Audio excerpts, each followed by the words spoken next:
Okay, chapter 12.4, simplifying square roots. You can add and subtract square roots in a similar way to how you add and subtract x's. 5x plus 4x is 9x. This is combining like terms. You've seen this before, but if we have 5 times the square root of 2 plus 4 times the square root of 2, you get 9 times the square root of 2. It works the same way. So that's a pretty cool thing. So what happens if we try a subtraction? And this is just from your examples. 2 times the square root of 3 minus 7 times the square root of 3. Well, we know that 2 minus 7 is negative 5. So we're going to get negative 5 times the square root of 3. Does that make sense? Cool. If we have something simple like the square root of 5 plus the square root of 5, this is, even though it doesn't say a 1, it's 1, and this is a 1, so you get 2 times the square root of 5, because there's 2 of them. You're adding them together. Okay, hopefully that makes sense. There's another one. There's a product property. This is for multiplication of square roots. Product property for square roots. For instance, if you have the square root of x times y, that's the same as the square root of x times the square root of y. Oh, not 5.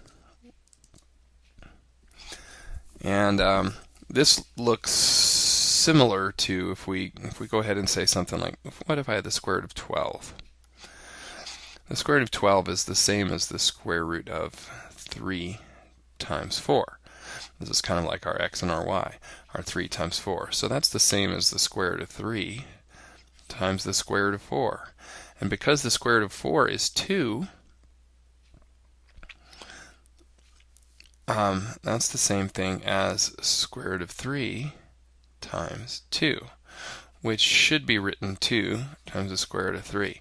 So we started off with the square root of 12, and we simplify it down to 2 times the square root of 3. Now, you can do it. You can skip a little bit of this. You don't have to break it apart into little pieces. You could immediately see right here the square root of 3 times 4. You could say, oh, well, the square root of 4 is 2, and kind of just bring it out. The square root of 4 is 2, and that comes out like that. Okay, so let's try that. An example of that, say the square root of 50. You could recognize that 50 is 5 times 10, or 2 times 25. And 25 is one of those perfect squares, so that's what we're going to want to use. So we're going to remember that the square root of 50 is the same as 2 times 25. And we're going to use that little trick. We're going to take the 25 out as a 5. And the square root of, actually let's continue down, 5 times the square root of 2. So this is the simplified version, but this is our intermediate step. Now what's really happening here is what I showed you on the other page. This becomes the square root of 2 times the square root of 25. And the square root of 25 becomes just a 5. And then you rewrite it with the 5 in front. We're kind of skipping this step by just crossing this out and bringing it out here. So you can do that all over the place. The square root of 32, for instance. 32 is the same as, I can use this equal sign. What is 32? 8 times 4? But 8 is also 4 times 2. So this one kind of has two 4's in it. 4 times 2 is 8, times 4 is 32. So there's two of these. We also could combine those into a 16 times 2. Either way, we're looking at this problem changing 32, and the simplest might be just to go 4 times 2 times 4, and then you take out a 4, it becomes a 2, and you take out the other 4, it becomes a 2, and so you end up with 2 times 2 is 4 times the square root of 2. You could have also done 16 times 2, and 16 will come out as a 4. The square root of 16 is 4, and we still get 4 times the square root of 2 as an answer. Pretty cool. I like that stuff. Okay, now there's one for the quotient property. It's division. It's basically the same thing. The square root of x divided by y is the same thing as the square root of x over the square root of y. You can pull it apart like a fraction form. Okay, now the only thing is you can't have 0 down here as a y because you can't have 0 on the bottom of a fraction. You also can't have a negative square root, so y has to be greater than 0, and so does x. Okay, you can't have negative numbers in here, and that's a story for another day.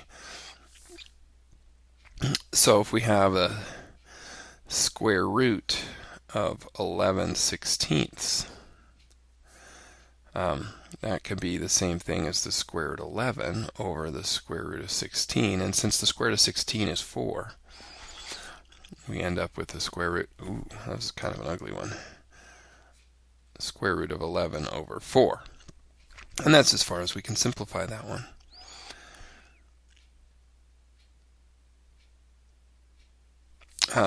We could take one more example, square root of 35 over 36. And that becomes the square root of 35 over the square root of 36. And 36 is 6 times 6. So we've got the square root of 35 over 6. Now if we look at 35, 35 is probably not going to do anything for us because that's 7 times 5, and neither of those are squares. It's the only thing we get. So I think we're going to not worry about that 35 and call this the answer. All right, very cool.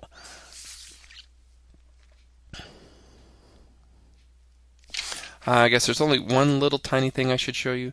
The square root of something squared, the square root of like c to the second powered, is just c. Okay, because you're undoing this power. The square root is like going the opposite. It's like saying 4 times 3 divided by 3. You get 4. When you multiply by 3 and then divide by 3, you get what you started with. 4 times 3 is 12. 12 divided by 3 is 4. Okay. Another way to look at this would be square root of c, not 3. C squared is the same thing as the square root of c. I did it again, c times c. And whenever you have two of them, you get just that. For instance, if you had the square root of 9, you would recognize that that's the square root of 3 times 3. And 2 3's, 3 times 3 is 9, and the square root of 9 is 3. So you could kind of see how this undoes itself. So the square root of b squared is equal to b. All right, hopefully that was clear. Have a good day.